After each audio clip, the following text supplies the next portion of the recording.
Feisty, fearless, and fair. She's an Emmy-winning journalist from the White House to war zones, telling all sides of the story. This is the Rita Cosby Show. Breaking news. And tonight on the Rita Cosby Show, lots of news coming in. Obviously, we're going to be talking about Artemis making a very successful re-entry and splashdown back to Earth. We're going to talk to Dr. Sky in about half an hour and get his take on this historic evening. Truly breathtaking images. Meantime, some stunning news coming out about Eric Swalwell. Of course, the congressman, one of Trump's biggest critics. And remember, he was on the January 6th committee, always anti-Trump. And he is running for governor of California. Well, his campaign apparently was having a lot of problems, and now it's about to get a lot worse. There are allegations tonight that four women have detailed some sort of sexual assault and misconduct claims against Eric Swalwell, including a former staffer who alleges that he raped her. That is a very serious claim, obviously, saying that he participated in some horrific activity, saying that she was drunk. He left her bruised and bleeding during what she says was a 2024 attack. And lots of details tonight coming out about it, very graphic details. We'll keep you posted on this, but obviously now four separate women detailing misconduct against Eric Swalwell, including a former staffer who says in 2024 that he raped her and left her bruised and bleeding. That is a very serious allegation, and we'll, of course, keep you posted on that. Also, Kamala Harris, who was speaking to the National Action Network today in New York, telling participants there that she may run again for president. Yeah, you can't make it up. She may run again in 2028. She did not rule it out. And in fact, when she was asked, a lot of times they say, oh, I'm not even thinking of that yet, or I'm not even ready to say that yet. She said, yeah, I might. So she sure sounds like she is absolutely thinking about it. Also, everybody in the world watching to see what happens in just a matter of hours. The sun is rising already over there in Pakistan because JD Vance and also Steve Witkoff and Jared Kushner are going to be meeting with Iranian officials, trying to see if they can hammer out some sort of peace deal. There is this 2-week ceasefire that's in effect. But as you just heard so eloquently in the last hour from General Jack Keane, there are lots of layers to this. Israel standing by, but still going after Hezbollah. Meantime, Iran holding the Straits of Hormuz hostage. I love what General Jack Keane said in the last hour that we played, that he has thoughts that it really wouldn't be that difficult to open up the Strait of Hormuz, and that President Trump is essentially just kind of seeing what the Iranians will do, if they're going to act in good faith, if they are indeed going to give an inch and give up the nuclear material, if they're going to show that they are fair and honest brokers, which is a very remote chance. But if indeed they are, President Trump is willing to give peace a chance. And if they're not, then all bets will be off. Well, here is JD Vance, the vice president, and this is what he said right before he took off and left for Pakistan. Take a listen. We're looking forward to the negotiation. I think it's going to be positive. We'll, of course, see. As the President of the United States said, if the Iranians are willing to negotiate in good faith, we're certainly willing to extend the open hand. If they're going to try to play us, then they're going to find that the negotiating team is not that receptive. So we're going to try to have a positive negotiation. The President has gave us some pretty clear guidelines, and we're going to see. So I hope you guys have a safe flight. We'll certainly take some questions later on. But for now, let's get on the plane and hit the road. Thank you all. And he did hit the road and is arriving in Pakistan, if he hasn't already in the last few moments. Also, KT McFarland, we talked with her earlier today on Cats and Cosby. She was former Deputy National Security Advisor to President Trump. And she said there's a lot of complications here because maybe one hand isn't talking to the other hand in the Iranian leadership. There's different layers. There's these diplomats, per se, and then you've got the Iranian Revolutionary Guard. maybe they're one and the same, or maybe some are acting in good faith and the others are hardened military and they're not acting in good faith. It's very complex when you're dealing with war and you're dealing with a group of lunatics. Here is KT McFarland. Look, there's one of two things is happening. Either the Iranians are up to their duplicitous tricks and trying to retrade the deal and pretend that this wasn't met or that condition wasn't approved, or there's also a very real possibility that they're not speaking with one voice. Who's he negotiating with? He's negotiating with the foreign minister and the parliamentarian, the head of the parliament. He's not negotiating with the IRGC, the Revolutionary Guard Corps. And it could well be that there's a division between the two, that the parliament, the civilians want to settle a deal and that the other guys want to keep fighting. And even then, the IRGC, it's not one unit. Several years ago, they decentralized authority in their military so that there are 31 autonomous units and regions, and each one of those can make their own decisions about whether to use weapons. So the fact that we've killed off the top tier, the second tier, it may not, and they're probably not talking to each other, right? And they're certainly not meeting in the same room, the IRGC leaders, because they know if two or three of them get together, the room will be blown up. So there may be a certain amount of confusion amongst their leadership. Yeah, there are a lot of complexities to what is ahead. This is really high level, high stakes, many layers to this, that is for sure. And at the bottom line, at the end of the day, it's going to be President Trump's decision. It doesn't matter. They'll just be the messengers, essentially. They'll try to get the best deal, but maybe there isn't a deal that can be reached when you're dealing with true fanatics. Let's go to David in New Rochelle on line 3. The number to call is 1-800-848-9222, and you're listening to The Rita Cosby Show. Go ahead, David. Good evening. I love your show. Thank you, David. You're welcome. After listening to the general, my consensus is that President Trump should just go and finish the job. Just tell them, listen, you guys, I don't have good vibes with you people. I'll give you literally 1 hour to make a clear decision for unilateral surrender, and we tell you what to do, and we won't bomb the hell out of you. You said it quite succinctly, clearly, that you can't trust these people with the different layers of government. They're going to yin and yang and try to weaken Trump by time, thinking maybe the Democrats will soften him up and people complain about gas. He's got to go in now, finish the job, and I would take over the country, take over the straits, and tell those NATO people, you don't get a bit of oil. No ships come through until you come in and help us. Just muscle them. That's the only thing I understand is strength.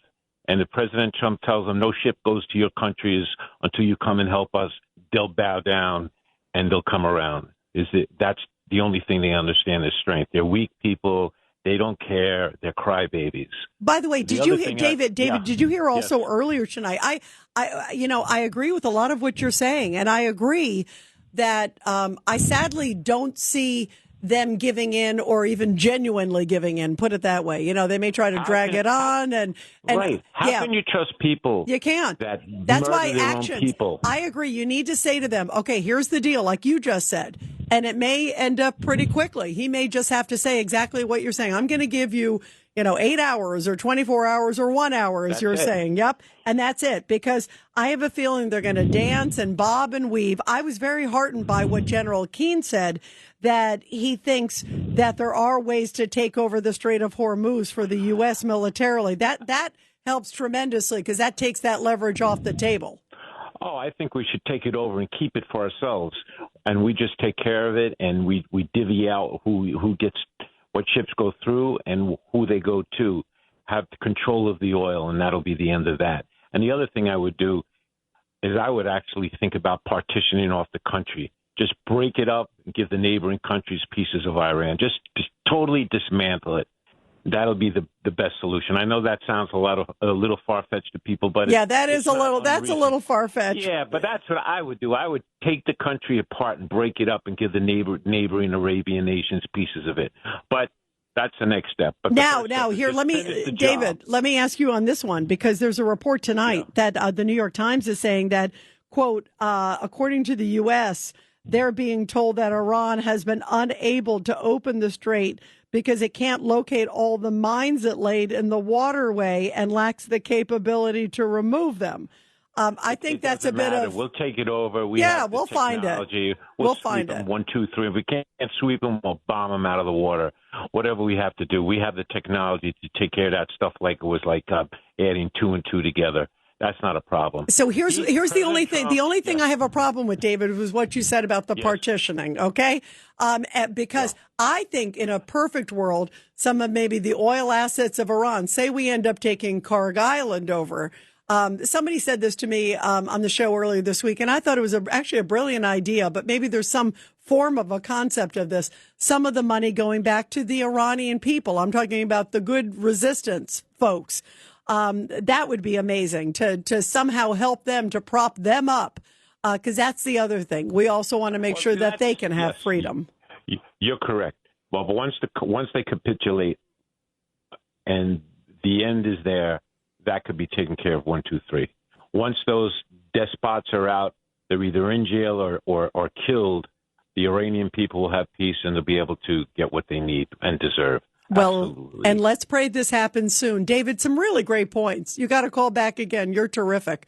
And I love your fight for freedom and your appreciation. And I sadly think it's going to get to that where it's going to have to be full throttle, because I do not see Iran being a trustworthy broker. I don't see them in any way, shape, or form really acquiescing. I see them stalling.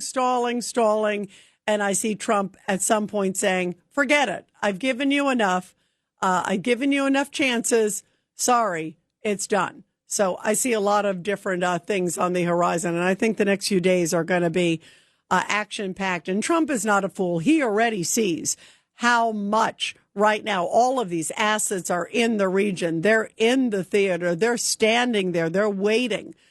So it is very, very clear that indeed they are ready and waiting just in case things fall apart, which sadly, that very well may be the case. I'm leaning towards that's what's going to happen. But I also applaud JD Vance and the team and, of course, President Trump for at least taking a chance. That, to me, is the biggest thing. At least they're going for it. Bravo for them for doing that.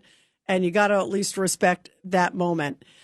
Thanks so much. Let's go to Norm on line 5. Go ahead, Norm. Your thoughts tonight. Hi, Rita. Look, I think Jack Keane is great. I think General Jack Keane, and I think I trust everything is going well. I mean, it has only been over a month. It's only been around a month, and look at what we have achieved. It is obviously not over, but it's going as well. Look, it can't be. We're not going to absolutely destroy everybody there. This is the objective was to stop the nuclear development, and I think we've done that. And I have faith that things are going well. But we got to get the uranium, though, Norm. I mean, I hear what you're saying about the development. I do think we've impacted them and set them back.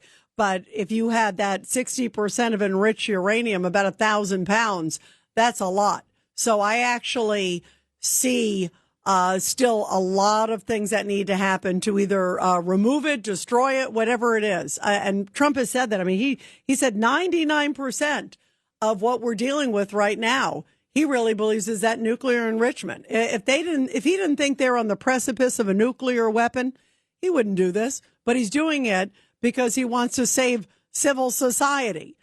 So he's not. I don't think he's going to leave without having that 60%.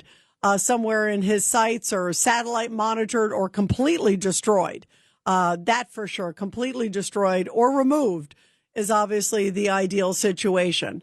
So that I think is going to be the linchpin, Norm, and we're going to have to see. And we'll see if there's anything that comes out tomorrow. It may be, hey, we had a good discussion, but we don't believe them. Or 5 minutes after the discussion, they lied to us and we caught them.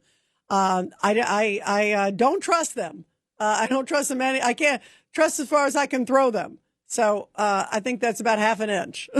1-800-848-9222. We will continue your calls, everybody, here on the Rita Cosby Show right after the break. You're listening to the Rita Cosby Show.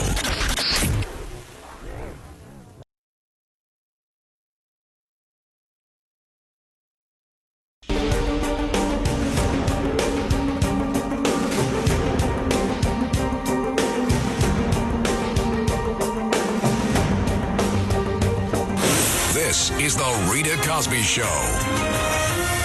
And by the way, another case that is making headlines is that of NYPD Sergeant Eric Duran, who was sentenced by a judge to 3 to 9 years behind bars. That's in that cooler death. And he said he was just trying to protect other officers. So many of us in the community feel this is just a travesty of justice. This guy was trying to protect the other officers during a drug deal that they were covering. And the guy was a gang member who was riding by in the moped. He was trying to block him from going after the other officers in the wrong direction and other citizens. And yet he gets sentenced, this Sergeant Duran, who had an unblemished record, many years on the force before this, and now is behind bars, 3 to 9 years and pending appeal. Turns out the judge that sentenced the cop, a guy who was appointed by Bill de Blasio, this same judge in 2018 gave a gang member only 9 months in prison for purposely beating a homeless man to death. So prosecutors in that case begged for at least 10 years. And in that case, the judge went easy on the gang member, giving a gang member who purposely beat a homeless man to death 9 months in prison. And yet in this case, with the cop, with Sergeant Duran, he showed him no deference. Many people believed he never should have even been charged at all, that it was just an accident that the guy died, that he was just trying to stop him, clearly not trying to kill him. And yet, in this case, it looks like the judge went very heavy-handed on the sergeant, on the cop. And that is a big, big travesty. 1-800-848-9222. 1-800-848-9222. What is going on with this revolving door of justice where a judge would literally put a cop in prison on a case that many people say never should have even been charged, or the case should have been dropped? Also, we talked with Governor Patterson in this case yesterday, and Governor Patterson was saying that if he was still governor, he's a Democrat too, he said he would pardon or commute the sentence for this guy, for the cop. Well, justice is not served in that case.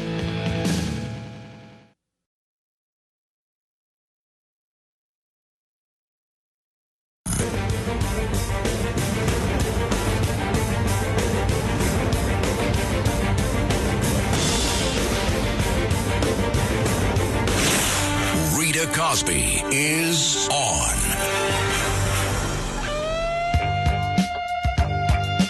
Breaking news. What an amazing night for history as Artemis II splashes down safely back to Earth, right on the money, 8:07 p.m. Eastern Time. I mean, it was absolutely incredible. And we're going to talk to Dr. Sky, Steve Cates, in one moment. But first, here is the splashdown, and you'll hear the play-by-play. Security splashdown, sending post-landing command now. Splashdown confirmed. Copy splashdown, waiting on VLDR. Splashdown confirmed at 7:07 p.m. Central Time, 5:07 p.m. Pacific Time.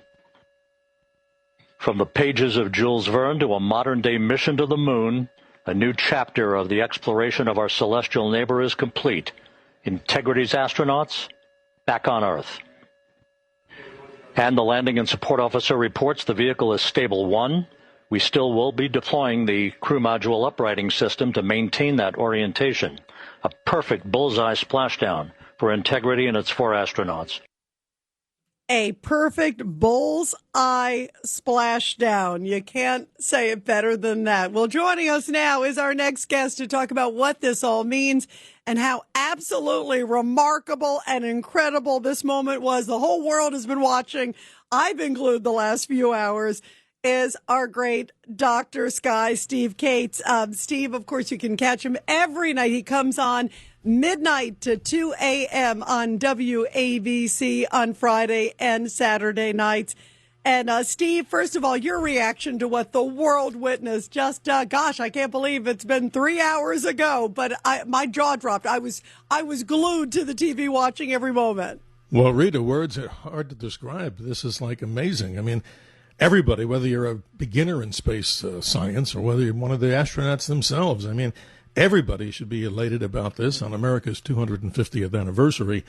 It goes through a long path of some successes and some failures. Now this one on the positive side, totally incredible. And Rita, I don't know how I would fare, and you have to speak for yourself and the listeners. Imagine being inside with the 4 people on board in 330 cubic feet of space for that duration. And what's even more incredible than that, to survive that, traveling, this is what is mind-boggling, going Mach 32, that's 24 to 25,000 miles an hour, to a 19-mile-an-hour safe splashdown with parachutes in a period of about 15 minutes. Now that is quite incredible. Right? Yeah, that is really remarkable. What did you think were some of the biggest accomplishments? I mean, obviously, first of all, to be able to say that, that they went further than any human has gone before, traveled faster than any human has traveled before. What did you think were the most remarkable moments of this journey? Well, testing the entire system here. I mean, this was I don't like to use the word shakedown cruise, a test cruise and a test flight, but amazing. The technology of all the people from different agencies of NASA putting it all together, that's one of the most incredible things. But as you mentioned, going farther out in space than any human has gone, and humans themselves. But to me, what's incredible is a joint effort between the United States and the European Space Agency. They build the back end of that spacecraft that was detached just before the capsule re-entered. But all the other things in there, how do people survive in space? This is going to be a big subject of study as we move on to the moon. And by the way, Rita, the next of the Artemis missions, just in case people are curious, is, of course, Artemis II, doing the naming thing. But it was actually a long time ago, 4 or 5 years ago, going to be the lunar landing mission. But this time they're going to do it in low Earth orbit. Why? They're going to be testing the lunar lander systems that Elon is building and Jeff Bezos in different competitions, so that when we do Artemis IV, hopefully, by maybe mid-2028 or even beyond that to the end of that year, that's still incredible. The first lunar manned and woman landing mission on the surface of the moon to the lunar South Pole. So there's a lot of things they have to perfect. But in summary, words can't describe it, Rita. It's just too precise, except for one thing, and it's comical to some. We can talk in space between here and the moon with a flawless sound like we have right now, hopefully. But guess what? When they splashed down, they were using their SRS radios and their satellite phones. And not to knock NASA, but there was a glitch there that even they're in the water and maybe, 10 miles away, they couldn't communicate for a little while. So they could communicate that far away, but very, very close to home. There was that little tiny glitch. But we'll bypass that one, Rita, for the great success of the mission. I thought you were going to talk about the toilets. Because, I mean, that's amazing, too, that everything goes okay except for the toilets, right? It is, Rita. The same problem they had on the International Space Station. They spent millions of dollars on that. And with this one, I guess the problem, without getting overly graphic here, is that the urine collection, the fan motor in there, got apparently clogged. They fixed it. And actually, then it had another problem as they went around the far side of the moon. But that's something they're going to have to look at because it's a very expensive, tiny toilet. And for anybody who's a camper, you know how small and maybe somewhat uncomfortable those little chemical toilets can be. Imagine being in 330 cubic feet itself, and being able to endure that. And they're, of course, the best of the best. They do all have the right stuff. So now, walk us through what happens. We saw them land, and they all look great. I saw them airlifted out, and then they got choppered in. How long does it take for them to get acclimated? Some of them, I would assume, longer than others, right? Yes, absolutely, Rita. Going back to the Russian and Soviet cosmonauts, some of them took weeks to get well. Some of our American astronauts actually had to be put into a hospital situation for a few days. Thank goodness nothing, really severe. But it's hard to predict. I mean, some people endure the long, journey in space a lot easier than others. But when they get out of these particular situations, they're there by flight surgeons, the best of medical care, and they're on board before they're being transported back to the Johnson Space Center on the USS John Murtha. A great crew, but it's a hard thing to answer. It takes, ask some of the other astronauts. They said sometimes they felt a little bit queasy for days, and even when they go into the ocean, for these people that have the right stuff, some had experienced in early Apollo missions, early Mercury and Gemini missions, the sensation of vertigo and seasickness slightly. Imagine that. You'd think that wouldn't happen, but somehow that environment changed everything. You know, it's remarkable, Dr. Sky, watching it today. And you and I talked earlier with John Catsimatidis. Absolutely. And we said, okay, 8:07, it's going to hit. Well, sure enough, I'm watching, and at 8:07 Eastern time, it hits. How did they do that? How can they literally do it? And this was so dangerous coming in, right? I mean, it has to be precise. Well, Rita, it's all math. And kudos to the people who do the celestial mechanics and the people who calculate these orbits. Remember, as we saw, and we will see in many other future iterations of Artemis, they're sitting in front of these really elaborate computer screens. So everything is literally precise. So to answer you, and more specifically, if they follow that path, and the hardest part to follow the path into the atmosphere is they made a slight little burn with their little rocket motors on the little capsule just to get in, if you want to call it, like you're driving down the freeway. And in this particular case, don't do it on the freeway, but you'd have to stay right on the middle stripe. So that's their downward journey. So they can calculate that as long as they're on that flight path. I mean, pilots that are listening, they know as they're landing with the sophisticated systems on airplanes like the autopilot, you want to make sure you're literally on that center line. And in this particular case, they were, because the hardest part of this is when they have to flip the capsule. See, they're coming in nose first, that curvy part, and then they have to fire the rocket motors. That, to me, is real science, when you have to do a 180 to turn it to the heat shield. So apparently it's all math, and they've got this thing really calculated. Even the ocean cooperated, because if they had a bad landing area, they may have had to do another location, of course. But they also had, very briefly, Rita, they had some concerns with Artemis I on a coating on the back of the heat shield called Avcoat. And even though that was an unmanned mission, they had like a dummy or two in there. When that came through the atmosphere, they noticed that there was some pressure problems with that heat shield, and gases escaped, so particulate matter, pieces literally broke off of the original heat shield. Now, they didn't do a whole new heat shield for this. They did a different entry into the atmosphere. So again, kudos to the scientists who know the math on this. They tried to have it heat less than possible from the previous mission, and now the rest is history. And it's a great story. Yeah, it's a great story. So before I let you go, what's the timetable for Artemis? You mentioned Artemis 3 and 4, and then Mars, right? Yes. Well, that's a long way off. But if we look at the next iteration, Artemis 3, we're looking, don't hold me to this like it's the fact, but they're saying that is NASA probably mid-2027 is when we'll launch a suborbital, I should say orbital, low Earth orbit more precisely, where they're going to be testing a docking system with the lunar lander. You have to test that. That's very reminiscent of what Apollo 9 did to simply check our lunar lander back in the 1960s and 70s. And then if all goes the way it should, with all the blessings and kudos, Artemis 4 would be the manned and woman lunar landing, probably mid to late 2028. But things can change, because that mission, you have to overcome a whole different science, Rita, where you have to not only deploy that lander, you have to make sure that it follows a flight path to the surface. And then equally important, probably more important, once it lands, it needs to take off and rendezvous again with the mothership, just like the Apollo. So Mars is what? Mars is, if all goes as scheduled, are we going to see it, before 2030? My prediction on this, Rita, I'm going to give it a really conservative date. I'm going to say you're probably not looking at a true Mars safe mission until probably mid-30s, maybe 2035. Because there's a whole lot of other things that they have to work out. And that's an interesting thing. Space radiation, endurance in space. How do you handle such a long psychological journey like that, which would probably take 6 to 9 months one way? That's incredible. That's the stuff of Star Trek. And by then, we hope to have bigger and better rocket propellant. See, if we could get away from chemical rockets and use different technologies, that would help speed us there. We could get there faster if we had less dependence on chemical rockets. So all those rocket scientists out there are working hard to build that new generation of rocket motors and power. That's the stuff like Star Trek. Yeah, and that's why they're called rocket scientists, because they are brilliant. You got that right. Dr. Sky, everybody make sure you tune in to him. I know your show's coming up in about 15 minutes on WABC. It's the best. I can't wait to hear your show tonight. Well, thank you. And thank you for just sharing this remarkable history with all of us. Always a pleasure. Always a pleasure. Thank you. And as they say, ad astra to the stars. And we'll be talking about that in our show.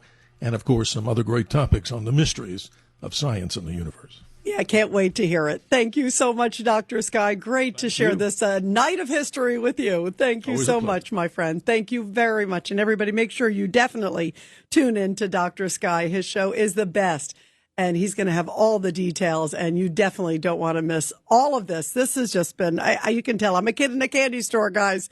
This has been remarkable. We're lucky to hear from Dr. Sky and get his perspective.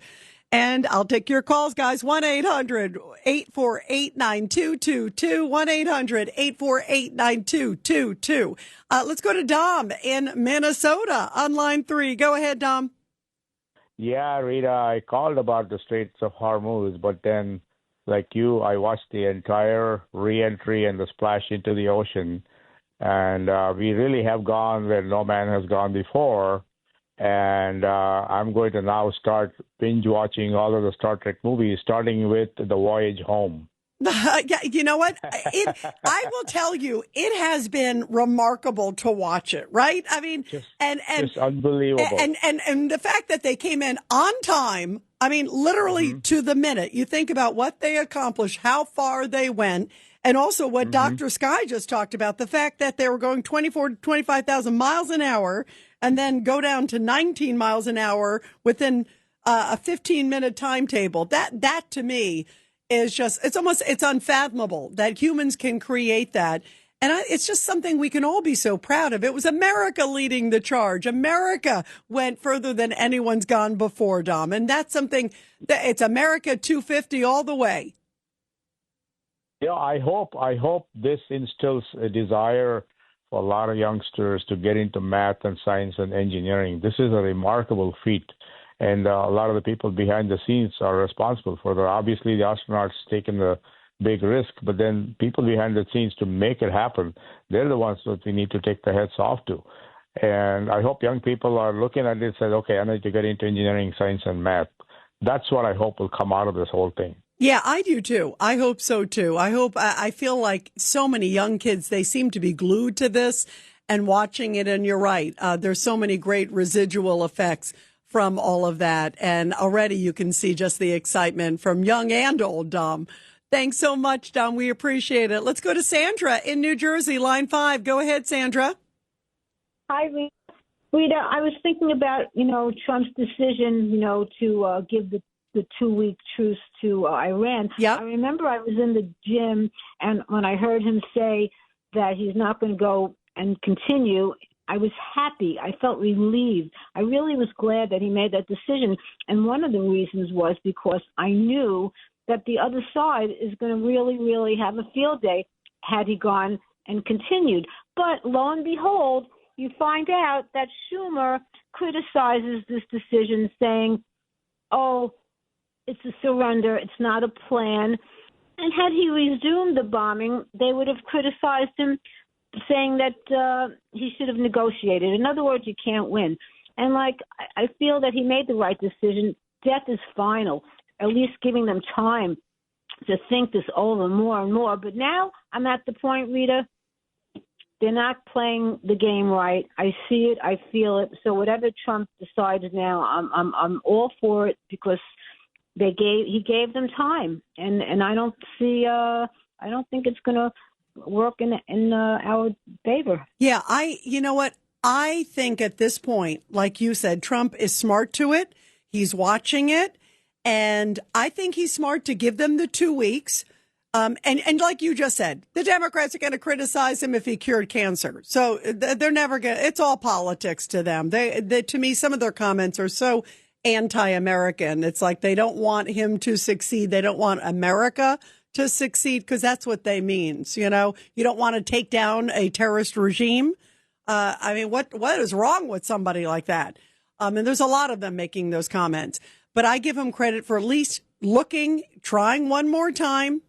And if they don't come to the table, then I think he has to really take some tough action for the world. He's come this far. He and Israel have come this far. And I do believe he will make the best decision for America and for world peace. Bottom line, he's going to try. And I applaud that because the history books are going to show that he kept trying. But yet at one point he also, and has had from the start of this, clear eyes and courage. And that's a lot more than I can say about some of our past presidents.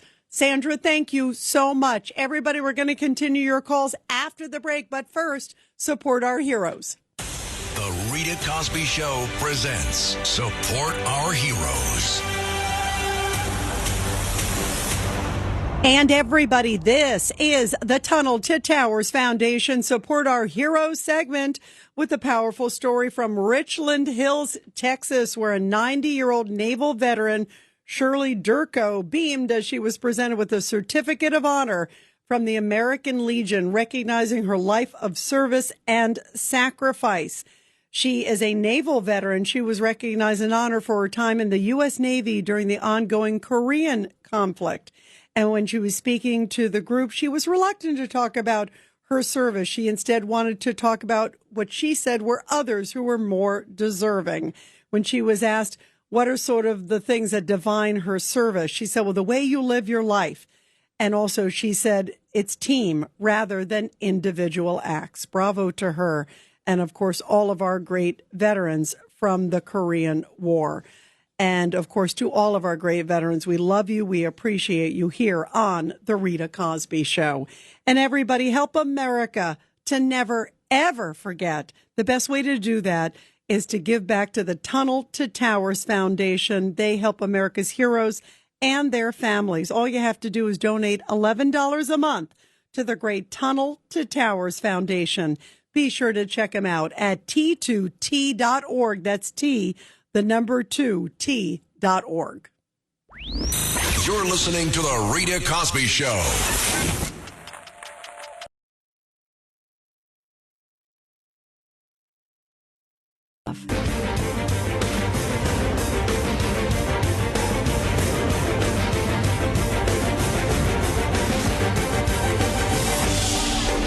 It's The Rita Cosby Show. Well, the stakes could not be higher, as in literally a matter of hours, JD Vance, the vice president, is going to be meeting, along with others in the U.S. delegation, meeting with Iranian officials, including the foreign minister and others. Let's see what happens. Let's pray for peace. Let's go to Alice real quick on line 3. Alice, go ahead. Hi, Rita. Yes, real quick. You know, I come from a police family, and this poor officer who is being sent to prison nothing has been said that I've heard that an appeal has been filed. Should he not be out on bail when an appeal has been filed? Also, police officers who are put in prison traditionally have a really tough time. No, you're right. And that's why, first of all, it's horrible. Apparently, he's in some sort of form of isolation. He should not be in prison. He should not have even been charged, and he shouldn't have been convicted. I agree with you. Let's just pray that somebody wises up and puts him out while he appeals and everything gets dropped.